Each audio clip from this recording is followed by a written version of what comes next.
The Shep Naz Podcast begins now. Welcome to the Shep Naz Podcast. I'm Joe, and I'm your host today. And today we have with us not only Pastor Rob, but our newly installed Pastor Kevin Angel. And yes, over the next couple days, we're going to hear about what he's been doing up in his life until now, and then we're going to try to figure out together what he's going to be doing here in the future. Yeah, what he's done is the easier part. What he's doing is the hard part. All right. What he's going to do.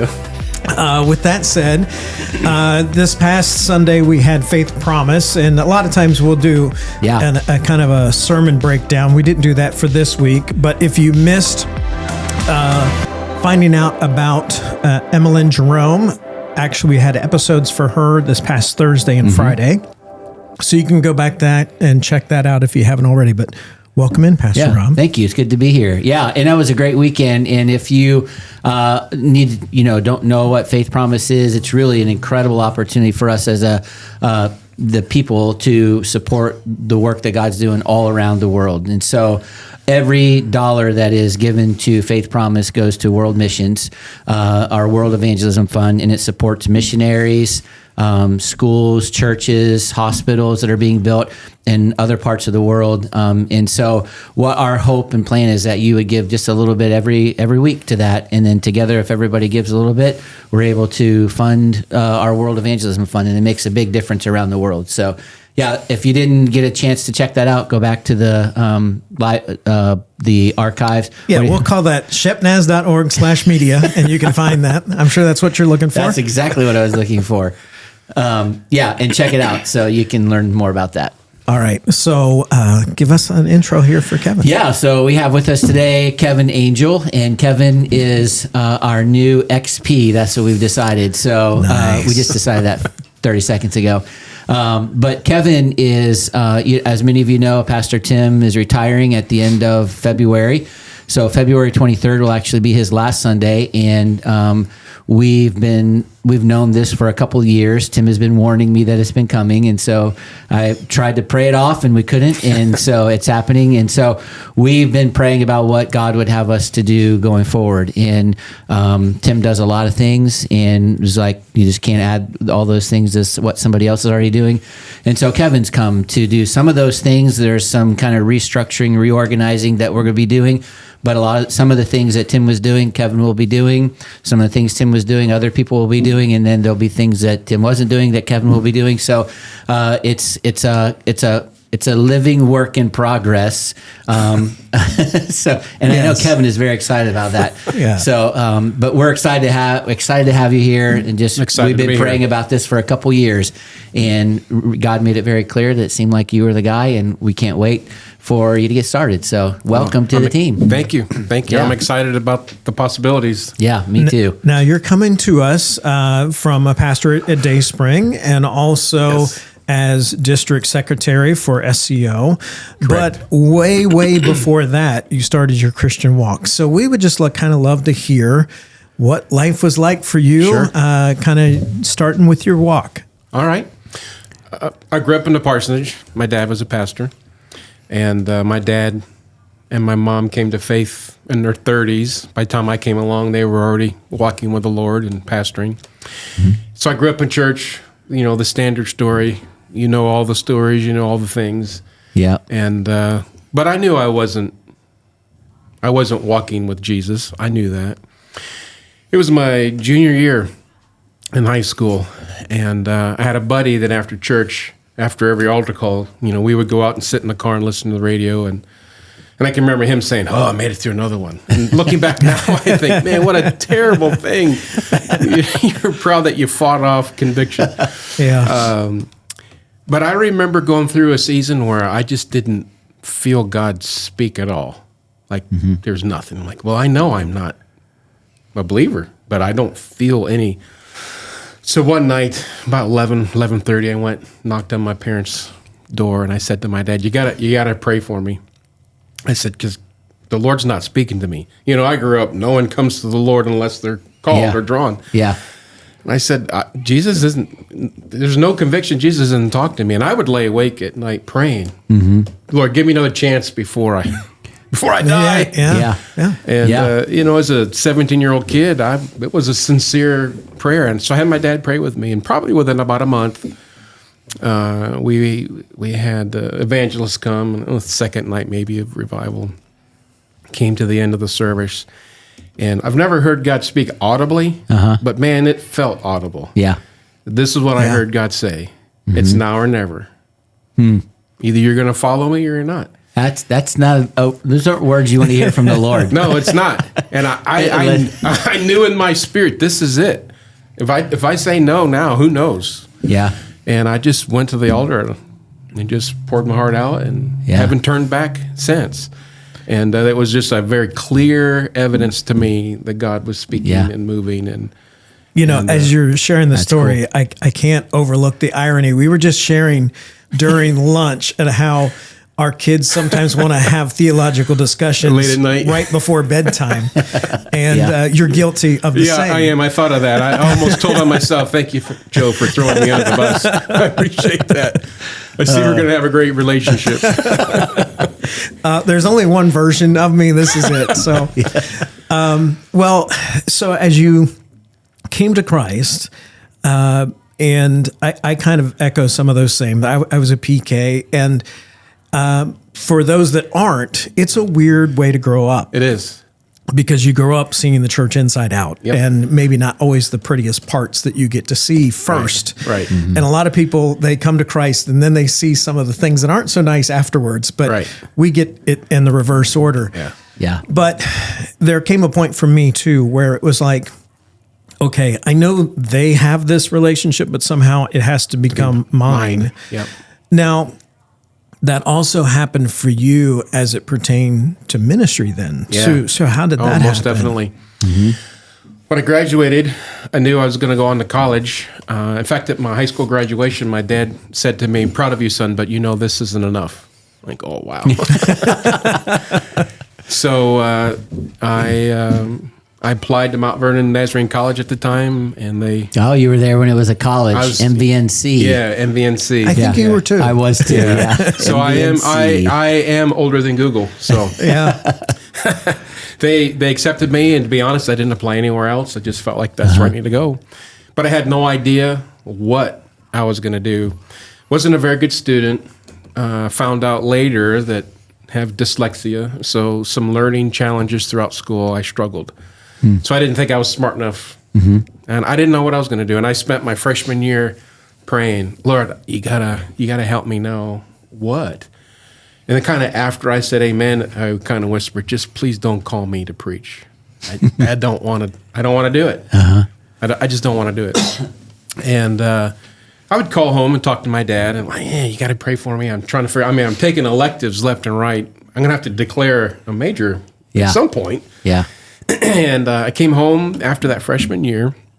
The church my dad was pastoring, they were building a building, and my dad served as a general contractor. So we were there like 6 days out of the week working on this building. Yeah. And I took a week off to go to camp meeting, and it was on the Pittsburgh district. So I went to camp meeting. I wanted to see friends, wanted to hang out, and just have a break from things. And I had some friends that were a couple years older than me, and he was just getting ready to go to seminary. He'd graduated from Mount Vernon. And in conversation, I just said, "How did you know that God was calling you to preach? How did you know ministry was?" And so thus begun this conversation of what does it look like? And for the first time, I'm talking out loud about something that internally I'd wrestled with. I didn't want it. I wanted nothing to do with it. And I remember they had an evangelist for the teens. They had like a 10 o'clock in the morning. They would have a youth service, and then in the evening everybody came together. And so I go up to the evangelist. I don't remember his name now. And that was a long time ago. And I'm talking to him afterwards, and he gave me the greatest advice, and advice that I've given to countless people since then. He said, "If you can do anything else and be happy in the Lord, do it." Well, what does that mean? Well, I knew what that meant. So I remember walking away and praying this prayer. "All right, Lord, we're settling this today. Either you're calling me or you're not. If you are, all right. But if you're not, I want to be done with this. I don't want to think about it anymore. I don't want to have to pray about it anymore. I just want to be done. All right. The rest of the day went kind of normal. Evening service came, and I sat down, and man, I just began to feel just this thumping in my chest. I'm like, okay, Lord, is this just me, or are you talking to me? And so this is the way my brain was working. I just prayed, Lord, if this is you calling me to preach, then intensify this. I need to know that it's you. And if it's not, let it go. I can walk away from here and have peace about it. Man, about halfway through the service, I just knew. So then I began to pray. Being a pastor's kid, I didn't want to be disruptive. I prayed, Lord, help him to finish up and open the altars so I can go pray. Because I didn't want to disrupt anything. And I remember he was preaching about having a bad attitude and, I don't know, things along those lines. I'm like, that doesn't apply. I just need to go open the altar. And I went down there and I knelt at the altar. And I bowed my head and I just said, yes. And in an instant, the elephant that had been crushing my chest got off. There was just this immediate peace that came over me. There's this overwhelming sense. This was it. Yeah. And my district superintendent at the time, he leaned down and he asked, and I said, God's called me to preach. And so all these pastors that knew my dad, they're all praying over me. And there was just this undeniable reality. This is what God's called me to do. Yeah. And I can tell you that was back in 1988. And there have been multiple times, countless times, especially early on, when I thought, I can't do this, I'm done, I want out, that the Lord just brought me right back to that moment. I knew that I knew that I knew that God had called me to preach. And so I went back to school and declared a major, and off I went. And so confident that that's what God was doing. Amen. Yeah. They probably didn't even have ministry degrees then. It was religion, wasn't it? It was. I majored in religion because there was nothing else back then Yeah, either. in fact, it was religion, and you were either the pre-seminary track or you were the professional track. Yeah. And I told my guy, I'm like, I'm not going. I'm not going to seminary. If I finish these 4 years, we're going to be lucky. So don't even count on me going somewhere That's exactly what I said. I'm like, wait a minute. So you're telling me if I go the professional track when I graduate, I'll have all of my educational requirements done. Yeah. But if I do pre-sem, I have to go to seminary to finish. Yeah. Like, who even needs to think about that? Yeah. To me, it was a no-brainer. Yeah, exactly. I did end up going to seminary, but... So after this, you're all charged up with education, then kind of walk us through some of the highlights of your ministry years. Oh, wow. Yeah. When I graduated, I was done with school. I was done. Or so you thought. Or so I thought. And I ended up going to be the associate/youth pastor, which meant I was youth pastor and I was everything else. Those duties not assigned. Various other duties. And it was great because, here I am as a 22, 23-year-old kid, and I shared responsibilities with going to the nursing homes. And I really enjoyed it. It was great. And my wife, I ended up getting married while I was there, and my wife encouraged me, you should go get your master's degree. Like, I don't know about that. And so I ended up doing that. Enjoyed my time at seminary. And then we ended up taking, from that, I took a role as pastor in a smaller church in Florida. And it was, so here we are. We're in our mid-late 20s, no kids.